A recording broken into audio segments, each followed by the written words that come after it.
Pure resistive circuit में phase angle कितना आया था?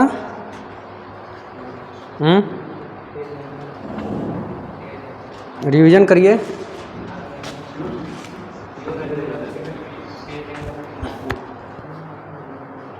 प्योर रेजिस्टिव सर्किट में फेज एंगल कितना आया था, नहीं पता? अरे यार 1-2 महीने बाद पेपर होने वाला है। कैसे होगा काम?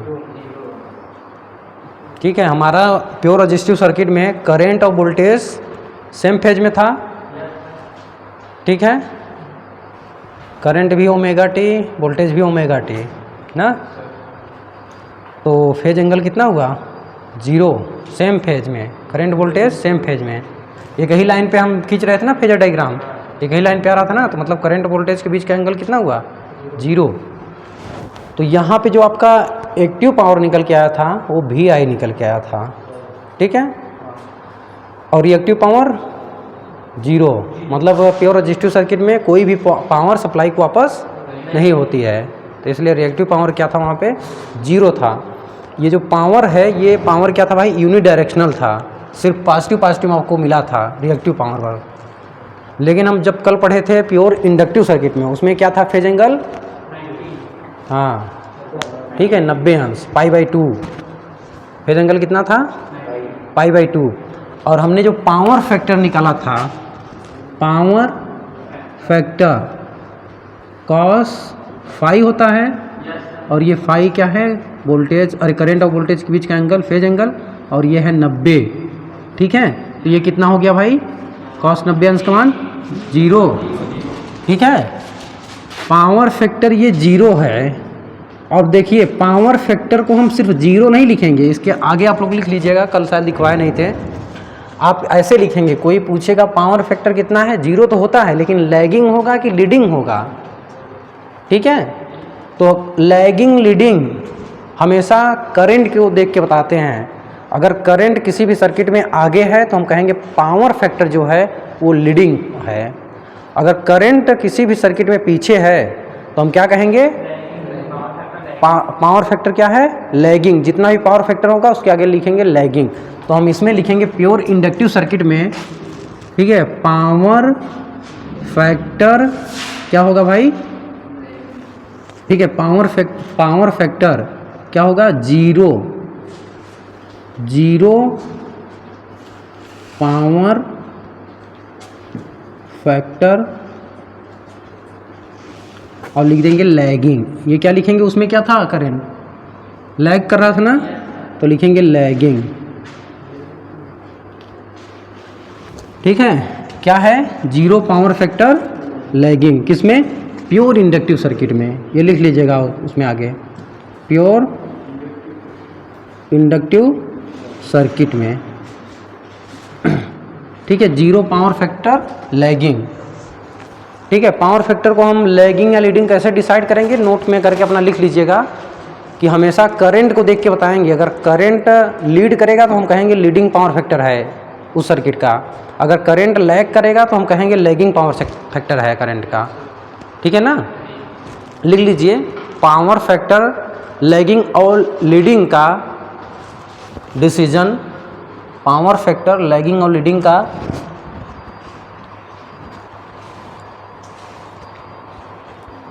क्या लिख लीजिए? पावर फैक्टर लैग या लीड कर रहा है, हम करंट को देख के बताते हैं। ऐसे लिख लीजिए सिंपल, पावर फैक्टर लैगिंग है या लीडिंग है, हम करंट को देखकर बताते हैं।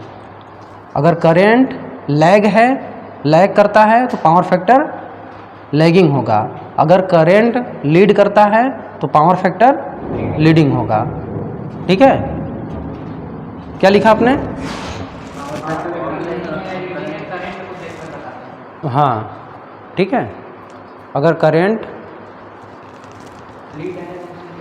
हाँ कहेंगे power factor leading power factor है। ठीक है, पावर फैक्टर कैसा है? लीडिंग है। जो भी रहेगा पावर फैक्टर का मान, जैसे यहाँ पे 0 है, और 0 ये किसके लिए है भाई? प्योर इंडक्टिव सर्किट के लिए पावर फैक्टर 0 है। और प्योर इंडक्टिव सर्किट में करंट क्या करता है? लैग करता है, तो हम कहेंगे 0 पावर फैक्टर लैगिंग। ठीक, समझ में आया था ना? प्योर कैपेसिटिव सर्किट, इसे हम कहते हैं शुद्ध, क्या कहते हैं भारती, शुद्ध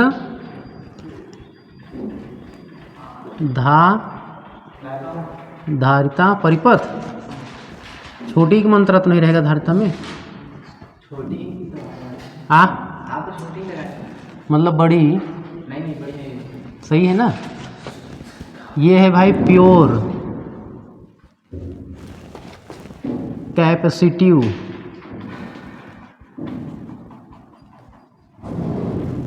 सर्किट, प्योर कैपेसिटिव सर्किट क्या है भाई, मतलब देखिए अब इसमें क्या क्या जीरो रहने वाला है। प्योर कैपेसिटिव सर्किट एक ऐसा परिपथ, एक बार सुनो और लिख लो भाई, एक ऐसा परिपथ जिसमें इंडक्टेंस और रेजिस्टेंस क्या हो, जीरो, उसमें सिर्फ और सिर्फ क्या हो भाई, कैपेसिटेंस हो। तो ऐसे परिपथ को हम क्या कहते हैं, शुद्ध धारिता परिपथ। ठीक है, इसमें क्या क्या जीरो होने वाला है, देखिए किसी भी मतलब परिपथ में क्या हो सकता है, रेजिस्टेंस हो सकता है, इंडक्टेंस और कैपेसिटेंस।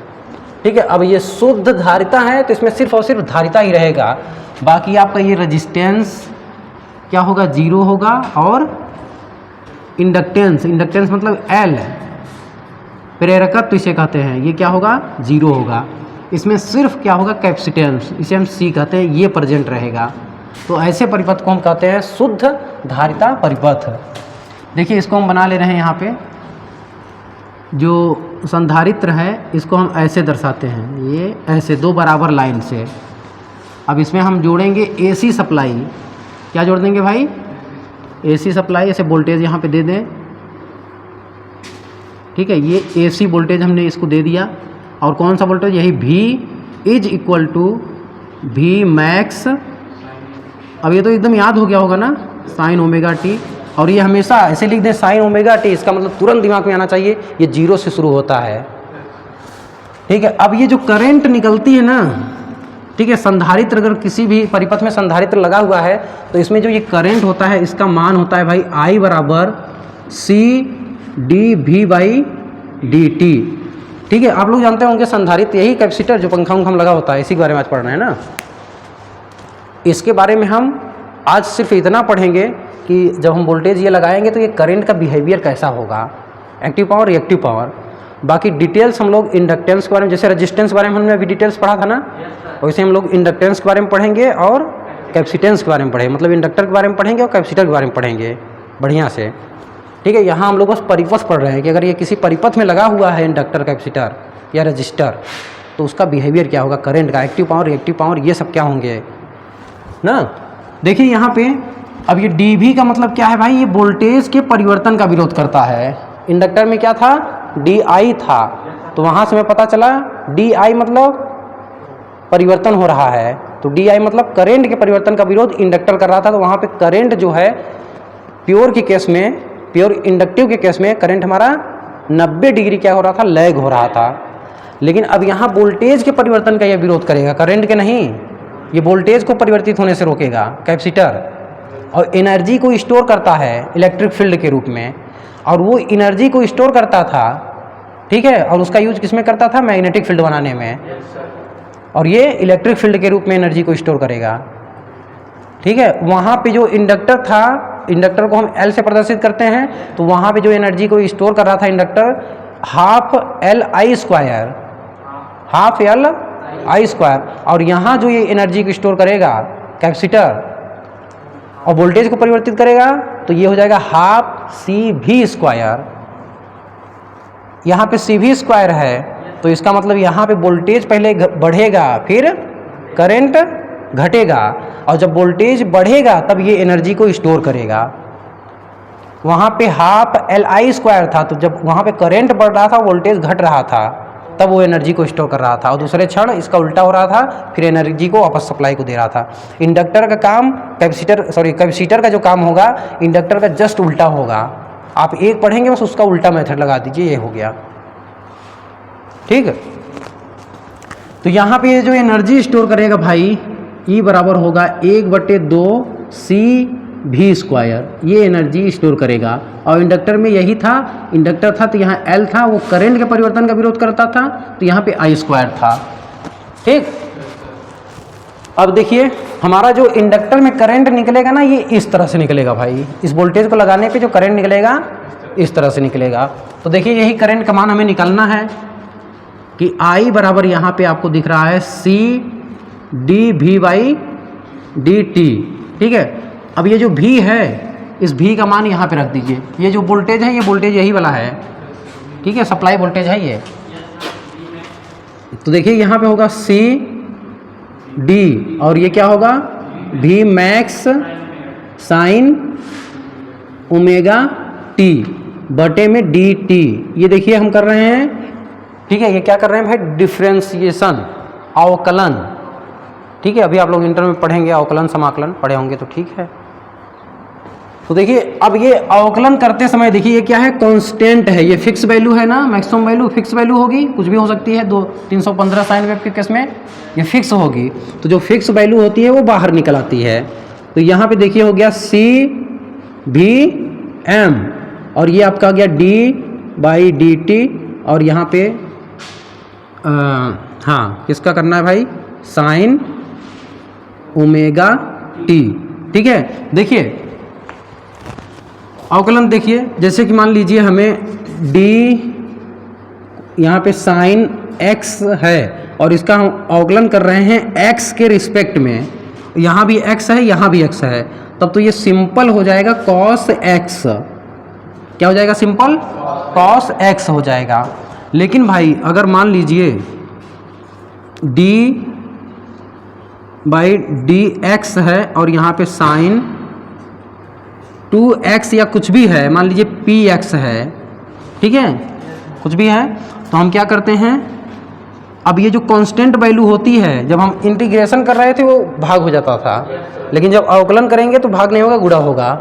तो ये हो जाएगा इससे, क्या हो जाएगा, q cos x हो जाएगा। समझ में आया इंटीग्रेशन, अरे क्या है ये, डिफ्रेंसिएशन, अवकलन ना। इसी प्रकार देखिए यहाँ पे क्या है, हम देखिए यहाँ पे dt है, लेकिन यहाँ पे t तो है, t के रिस्पेक्ट में कर रहे हैं, t तो यहाँ पे है, लेकिन ओमेगा एक्स्ट्रा है, कांस्टेंट वैल्यू है, तो ये बाहर आ जाएगा। तो ये देखिए हो जाएगा CVm ओमेगा, ये हो जाएगा cos ωt। समझ में आया यहाँ तक। अब देखिए भाई क्या है, C यहाँ पे ओमेगा CV मैक्सिमम। अब देखिए ये cos तो हमारे इसमें है नहीं, साइन है, तो इसको हम साइन के रूप में चेंज करेंगे। ठीक है, तो ये साइन द्वितीय चतुर्थांश में हम इसको ऐसे लिख सकते हैं, साइन, ठीक है, क्या लिखेंगे भाई, हाँ, साइन 90 माइनस ओमेगा टी। ठीक है, देखिए चलिए, अच्छा पहले यही लिख देते हैं, sine 90 plus omega T, minus नहीं। साइन द्वितीय चतुर्थांश में साइन और कोसेक क्या होता है, पॉजिटिव होता है, और द्वितीय में होता है 90 प्लस थीटा या फिर होगा 180 माइनस थीटा। ठीक है, द्वितीय वाले चतुर्थांश में। तो ये देखिए ओमेगा सी को देखिए यहाँ पे, या तो हम इसी को देखिए क्या लिख सकते हैं, इसी को अभी आगे लिखेंगे। हमने कल पढ़ा था भाई, देखिए इसमें जो करंट का अपोज करेगा कैपेसिटर में, ठीक है, जो करंट को रोकेगा उसे हम कहते हैं कैपेसिटिव रिएक्टेंस। इसे हम XC से प्रदर्शित करते हैं और ये होता है भाई 1/ωc। ठीक है, इसे क्या कहते हैं, कैपेसिटिव रिएक्टेंस। इसका भी मात्रक ओम होता है। इसे हम क्या कहते हैं भाई, कैपेसिटिव रिएक्टेंस।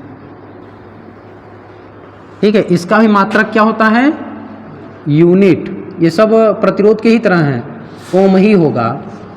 ठीक है, देखिए XC 1/ω को हम लिख सकते हैं 2πfc, 2πfc। ठीक है, तो यहाँ देखिए ओमेगा सी बराबर अगर आप निकालेंगे यहाँ से अगर ओमेगा सी बराबर आप निकालेंगे तो कितना मिल जाएगा, 1/XC, यही मिलेगा ना। तो देखिए ये हो जाएगा V मैक्सिमम अपान में एक्स सी, और ये साइन हम इसको लिख सकते हैं ओमेगा टी प्लस 19 डिग्री। ठीक है, 90 डिग्री, सही है ना। अब देखिए ये V मैक्स अपान में रेजिस्टेंस आपको दिख रहा है, कैपेसिटिव रिएक्टेंस की तरह है ना ये, मतलब ये क्या है, एक तरह से रेजिस्टेंस ही है। ओम का नियम यहाँ पे लगा देंगे, V मैक्सिमम बटे में एक्स सी, इसको हम क्या लिखेंगे, I मैक्सिमम। तो यहाँ आपका I ही है, तो देखिए फाइनली आपका I बराबर मिल गया I max sine omega T plus 90। ये सब इंटर में मिलेगा आपको, 12th के फिजिक्स में भी ये पढ़ेंगे आप लोग। ठीक है, तो देखिए यहाँ से क्या पता चला भाई, इस समीकरण से और इससे हमारा सप्लाई, आपको मेन आईटीआई में सिर्फ इतना ही याद करके रखना है, ये चीज़ कैपेसिटर के केस में करंट ये होता है, बस इतना याद रखेंगे काम चल जाएगा। ठीक है, इन सब से कोई मतलब नहीं है, बस जान लीजिए हाँ ऐसे ऐसे करके ये आता है। आपको आईटीआई में देखिए क्या लिखे पूछा जाएगा यहाँ से, ये सिद्ध करने के लिए आएगा नहीं, ऑब्जेक्टिव क्वेश्चन आता है।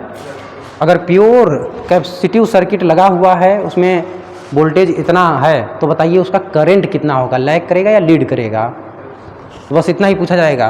तो यहाँ से आपको दिख ही रहा है, या तो ये ऑप्शन में ये डायरेक्ट मिलेगा आपको ये चीज़, फिर माइनस करके फिर यही करंट यहाँ ओमेगा टी बस लिखा हुआ मिलेगा।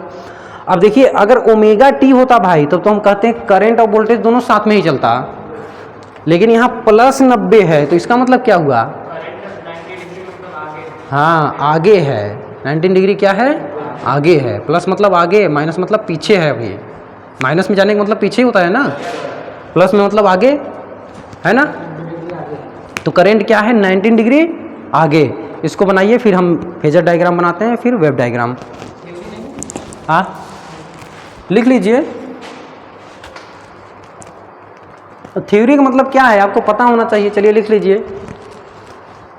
ऐसा परिपथ जिसमें रजिस्टेंस तथा इंडक्टेंस शून्य हो, ऐसा परिपथ जिसमें रजिस्टेंस तथा इंडक्टेंस क्या हो, शून्य हो,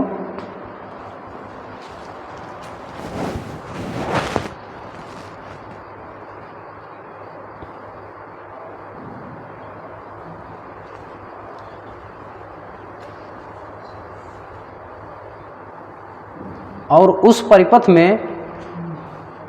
परिपथ में केवल कैपेसिटेंस उपस्थित हो, उस परिपथ में केवल कैपेसिटेंस उपस्थित हो, तो ऐसे परिपथ को शुद्ध धारिता परिपथ कहते हैं। ऐसे परिपथ को क्या कहते हैं भाई, शुद्ध धारिता परिपथ कहते हैं।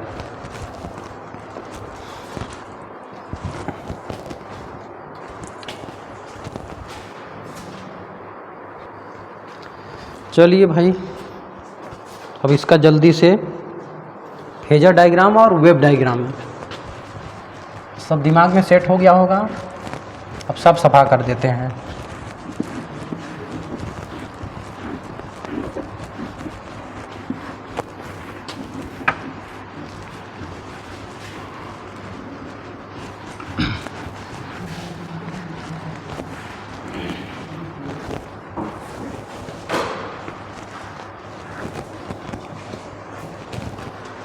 ठीक, तो सबसे पहले हम लोग देखते हैं फेजर डायग्राम।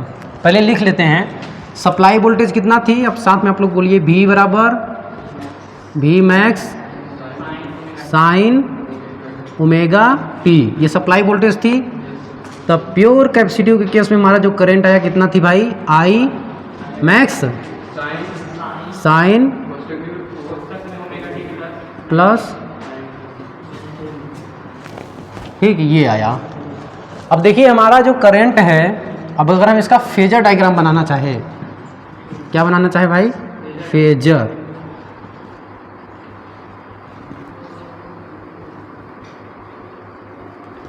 फेजर डायग्राम देखिए भाई, फेजर डायग्राम अगर दिखाना चाहें, चलिए पहले हम करंट ही ले लेते हैं। करंट तो इसमें वोल्टेज क्या हो रहा है?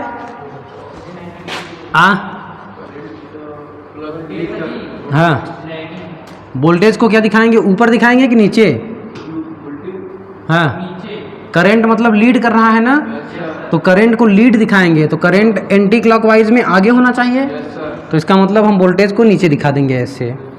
ये देखिए 90 अंश हो गया और ये हो गया आपका वोल्टेज, और एंटी क्लॉकवाइज में चलेंगे तो पहले क्या मिलेगा? करंट मिलेगा। ठीक, एंटी क्लॉकवाइज में जो आगे मिल गया वो मतलब लीड कर रहा है, तो यहाँ पे करंट क्या करेगा? लीड करेगा। ठीक है, और हम कैसे दिखा सकते हैं भाई? अगर हम ऐसे ऊपर बना दें एक है ऐसे और ऐसे, ठीक है, तब क्या दिखाएंगे? आप लोग थोड़ा बढ़िया से दूर दूर बनाइएगा ना। तो देखिए यहाँ पे हम वोल्टेज दिखाएंगे, यहाँ वोल्टेज, और फिर यहाँ पे क्या हो जाएगा? करंट हो जाएगा। ये हुआ आपका फेजर डायग्राम, ये सिंपल है। देखिए आप फेजर डायग्राम को देख के बढ़िया से बता सकते हैं कि यार ये वोल्टेज जो है पीछे है, करंट आगे है, और कितना आगे है वोल्टेज से? 90। ठीक है, तो वोल्टेज को ओमेगा टी दिखाएंगे तो करंट को ओमेगा टी प्लस 19। ठीक, इससे अब यही चीज़ आप किस में दिखाएंगे? वेव डायग्राम में। ठीक है, आइए देखते हैं भाई वेव डायग्राम। ये तो हुआ आपका फेजर डायग्राम सिंपल। अब देखिए वी आई, ठीक है, का वेव मतलब तरंग ग्राफ, वेव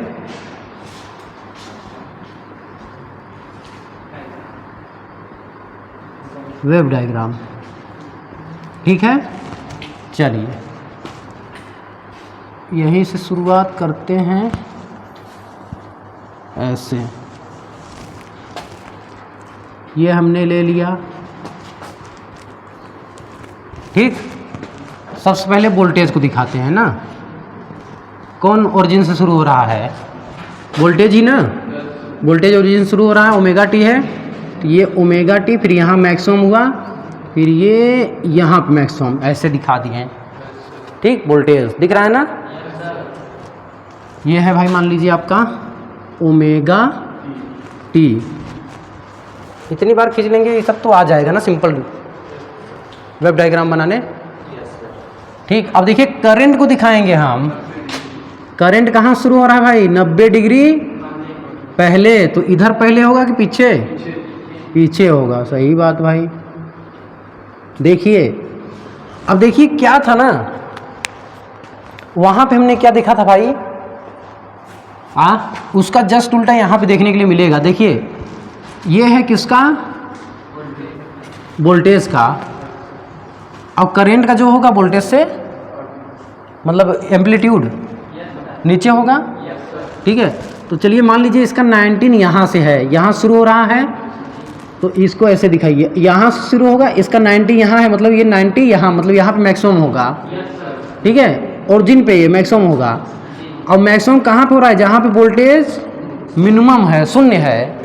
जहाँ पे वोल्टेज शून्य है वहाँ पे करंट मैक्सिमम, और उसमें देखेंगे जस्ट उसका उल्टा हो रहा था। चाहे अभी देखिए, ठीक है ना, उसमें क्या हो रहा था? हाँ, जहाँ पे करंट शून्य हो रहा था इंडक्टर के केस में, वहाँ पे वोल्टेज मैक्सिमम हो रहा था। और यहाँ पे उसका जस्ट उल्टा, सब कुछ उल्टा मिलेगा। यहाँ पे जहाँ पे वोल्टेज शून्य है वहाँ पे करंट मैक्सिमम होगा। इसमें एक याद कर लेंगे, दूसरा ऑटोमेटिक एकदम। और याद नहीं करना है, मतलब समझना है। तो चलिए इसको ऐसे दिखा देंगे, इसको डार्ट लाइन से ही दिखाते हैं हम। इधर वाली ये डार्ट, फिर यहाँ से देखिए। अब यहाँ पे क्या होगा? अगले 19 डिग्री पे, 19 डिग्री ना, ये हो जाएगा यहाँ पे मिनिमम। और हमारा वोल्टेज यहाँ पे देखिए मैक्सिमम है, देख रहे हैं ना? ये वोल्टेज यहाँ पे क्या है? मैक्सिमम है भाई। अब देखिए बस ऐसे ही ग्राफ अपना खींचते जाइए। अब आपको ये चीज़ ना समझना तो है ही, लेकिन भाई समझदारी इसमें भी है कि याद रहे, पूरा मिला के ही नहीं खींचना है, याद रहे टन से आप खींचते चले जाइए। अब जहाँ पे वोल्टेज मैक्सिमम है वहाँ पे करंट को जीरो दिखाइए, जहाँ पे वोल्टेज जीरो है वहाँ पे करंट को मैक्सिमम, है ना? चलिए भाई यहाँ पे है क्या? वोल्टेज जीरो, तो चलिए माइनस में अब यहाँ पे क्या होगा? हाँ, करंट माइनस में यहाँ पे मैक्सिमम। यहाँ पे क्या है? यहाँ पे शून्य हो जाएगा। ठीक है, यहाँ पे शून्य है, यहाँ पे क्या होगा मैक्सिमम, फिर यहाँ पे ऐसे निकाल दीजिए। ठीक है, ये किसका है भाई, ये है करंट का ना। ग्राफ से कुछ समझ में आ रहा है? अब चलिए यहीं पे हम बना लेते हैं पावर का।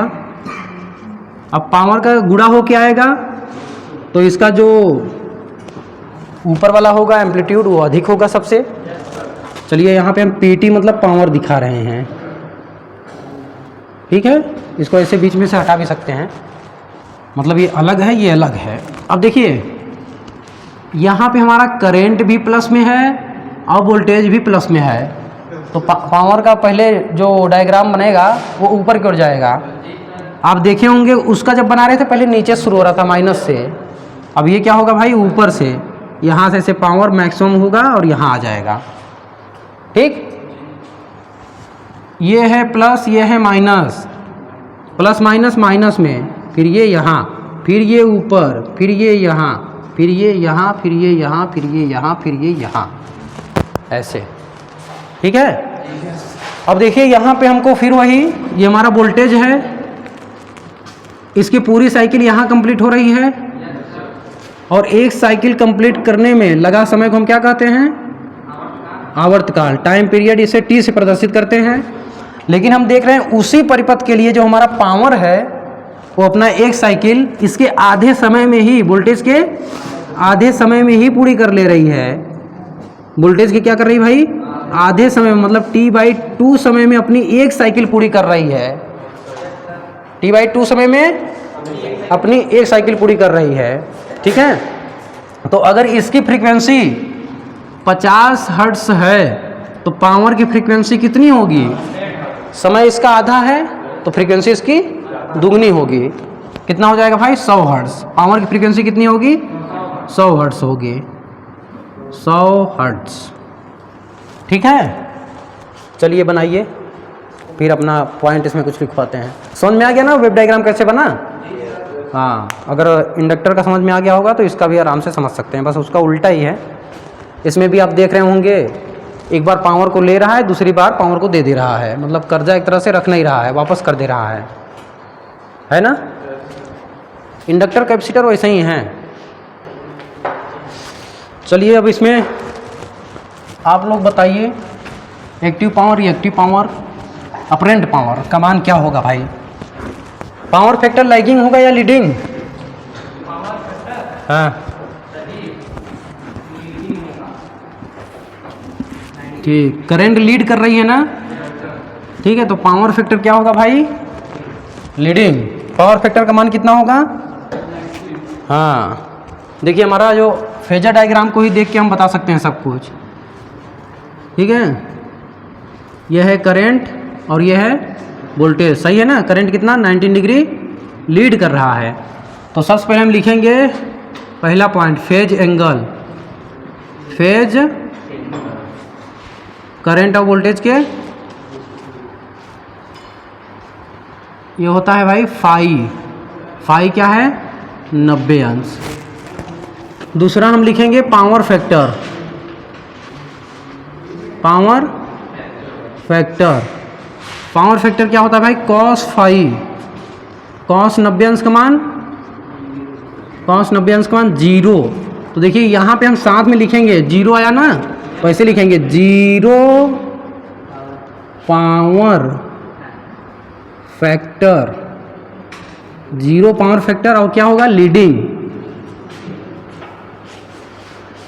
है ना। 0 पावर फैक्टर कैसा पावर फैक्टर होगा, लीडिंग पावर फैक्टर होगा। किसमें, प्योर कैपेसिटिव सर्किट में। क्या साइन, पावर फैक्टर कॉस होता है ना। ठीक, अब लिखेंगे एक्टिव पावर, एक्टिव पावर क्या होता है भाई, VI, ये RMS वैल्यू होते हैं सब VI। ठीक है, आप लिख सकते हैं VRMS IRMS, ये क्या होगा, एक्टिव पावर में cos फाई होता है। ठीक है, और यहाँ पे आगे हम लिख रहे हैं, आप लोग जगह हो तो ऐसे नीचे लिखिएगा ना, ऐसे नहीं लिखना, सही तरीका ये नहीं होता, बराबर करके ऐसे लिखते चले जाओ। तो ये हो जाएगा VI cos 90, cos 90 अंश का मान 0, ठीक है। देखिए ये जो एक्टिव पावर होता है इसका जो मात्रक होता है वो होता है वाट। क्या होता है भाई? वाट, या कहीं आपको किलो वाट भी लिखा हुआ मिल सकता है, या फिर मेगावाट, ये सब इसके यूनिट होते हैं। अब देखिए reactive power, reactive power VI sine phi, मतलब VI साइन 90, और साइन 90 अंश का मान 1, तो मतलब यहाँ VI, चलिए इसको लिख दे रहे हैं, V ये है RMS IRMS, लिख लीजिएगा आप, IRMS VRMS। ये क्या है? ये पावर फैक्टर जो होता है इसका यूनिट जो होती है भाई वो आती है वोल्ट एम्पियर, रिएक्टिव है तो यहाँ रिएक्टिव लिखेंगे, या फिर किलो वोल्ट एम्पियर रिएक्टिव। इसका मात्रक भी बहुत इम्पॉर्टेंट है, ठीक है। एक्टिव पावर, रिएक्टिव पावर, ये लिख लीजिएगा।